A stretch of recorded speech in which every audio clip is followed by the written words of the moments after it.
Здравствуйте, мои дорогие! Поздравляю всех с Новым годом и с наступающим Рождеством! Сегодня я вам покажу рецепт очень бюджетный и очень легкий. Сегодня у нас будет пирог, который называется «Бедный студент». Этот пирог был очень популярный в Баку в 80-х годах, а у нас дома, мне кажется, он присутствовал постоянно. Мама его пекла очень-очень часто. Он легкий, из продуктов, которые всегда найдутся у вас дома в холодильнике, и, мне кажется, его приготовит каждый. Он совсем-совсем несложный. Ну что, мои дорогие, начнем печь? Сегодня для рецепта нам понадобится 250 грамм мягкого сливочного масла или маргарина. Нам нужно будет его взбить буквально секундочку, не до бела, и добавляем 1 стакан сахарного песка, 200 грамм. Сахар добавляем постепенно, взбивая. Нам нужно будет взбить масло с сахаром не до состояния крема, а просто, чтобы все это у нас хорошенько объединилось. Подсаливаем, щепотка соли. И будем добавлять по 1-3 яйца. Яйца у меня сегодня крупные. Если у вас мелкие яйца, то берите 4. В среднем должно получиться приблизительно 250 грамм. Вес яиц должен составлять 250 грамм. Яйца добавляю по 1. Вмешиваю 1 яйцо, потом добавляю 2. И 3.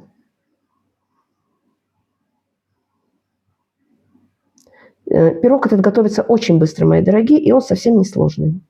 Добавляем ванилин или ванильный сахар. Если ванилин, то пол чайной ложечки. Если ванильный сахар, то 1 чайная ложечка. И начинаем добавлять муку. Мука у меня просеянная, 600 грамм муки уходит в тесто. Мука в каждом регионе разная, но тесто нельзя забивать мукой. Лучше пускай оно будет чуть-чуть мягче, чем круче. 1 чайная ложка соды. Нужно будет погасить уксусом.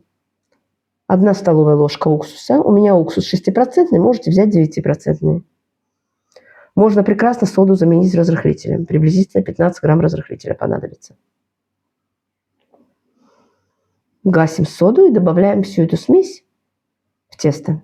Перемешиваем хорошенько. Тесто готовится очень быстро. И продолжаем добавлять муку. На конечном этапе, на последнем стакане муки я вам покажу, какое тесто должно быть по консистенции. Оно получается не крутое, мягковатое. Сейчас я добавляю последний стакан муки, и уже, конечно, нужно будет замешивать руками. Вот такое тесто у нас получается.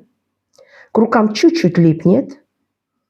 Сейчас оно полежит буквально 15-20 минут на столе, и уже с ним будет намного легче работать. Разделяем тесто на 4 части. 3 части приблизительно по 350 грамм, большие такие шарики. И последний корж у нас будет маленький. На обсыпку он будет где-то приблизительно 200-250 грамм. Самое главное, тесто не забивайте мукой, чтобы оно у вас получилось вот именно такое, как у меня, мягкое. Накрываем пленочкой и оставляем в сторону. Можно положить в холодильник. Займемся начинкой. Для начинки сегодня у меня абрикосовый джем. Можете взять любой джем, какой у вас есть дома и какой вы любите. 450 грамм джема. Перекладываем его в другую посуду. Очень вкусно получается и с апельсиновым джемом, и с персиковым. Сюда же я добавляю цедру 1 лимона. Это уже кто любит лимон, добавляйте. Кто не любит лимон, можете добавить апельсин, пол апельсина. Можете ничего не добавлять. Сюда же я добавляю сок от половинки лимона. Начинка у нас получается немножко такая с кислинкой. Все это хорошенько перемешиваем. Джем тут же на глазах становится жиже. И откладываем в сторону. Духовка у нас уже разогрелась на 180 градусов.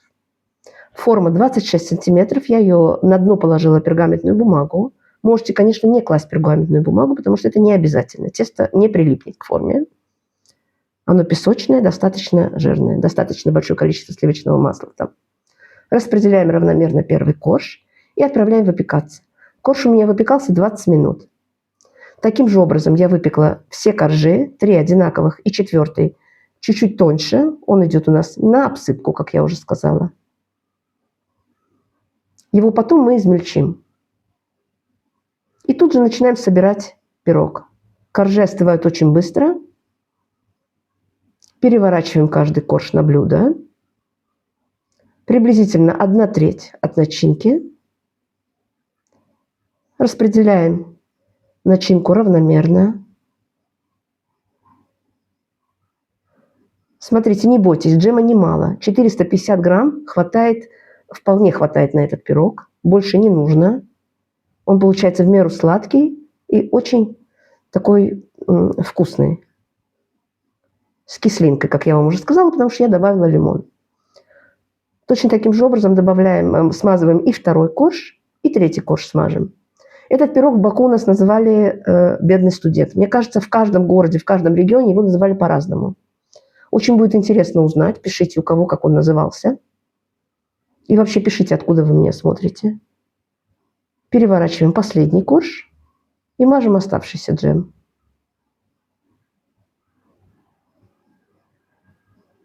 Пирог готовится очень-очень быстро, и он получится у всех. Он просто не может не получиться, потому что тесто очень легкое в приготовлении. Вы можете тесто даже сделать с вечера, испечь пирог утром, если у вас нет времени, например, утром. И еще особенностью этого пирога, сколько он лежит, он становится вкуснее.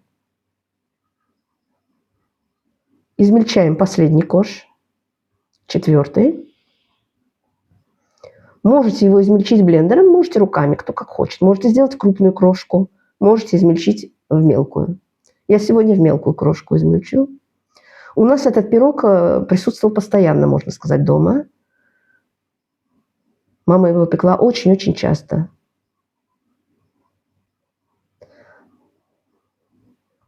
Он все-таки из очень доступных продуктов, поэтому, мне кажется, присутствовал в каждой семье. Обсыпала я верхушку крошкой и точно таким же образом бока. Попробуйте его спечь. Мне кажется, он у всех получится и всем понравится. Сверху я его подсыпаю сахарной пудрой. Это уже, конечно, по желанию, не обязательно. И смотрите, можете пирог оставить на ночь и порезать его уже утром. Сегодня я его порежу буквально через 3 часа, чтобы показать вам, какой он будет у нас на срезе.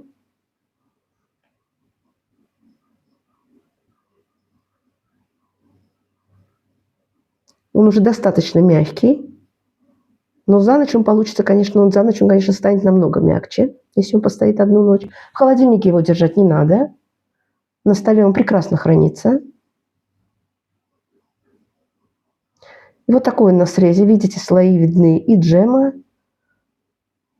Очень красивый, очень вкусный. Мне кажется, понравится всем. Пеките, мои дорогие, заваривайте чай, зовите всех и пробуйте. Он очень вкусный и с чаем, и с кофе. Напишите мне, откуда вы меня смотрите и как он назывался у вас в регионе. Очень интересно будет узнать. Ну что, попробуйте бедного студента. Мне кажется, он всем понравится. Мои дорогие, всех люблю. Пока-пока. До новых встреч. Приятного чаепития.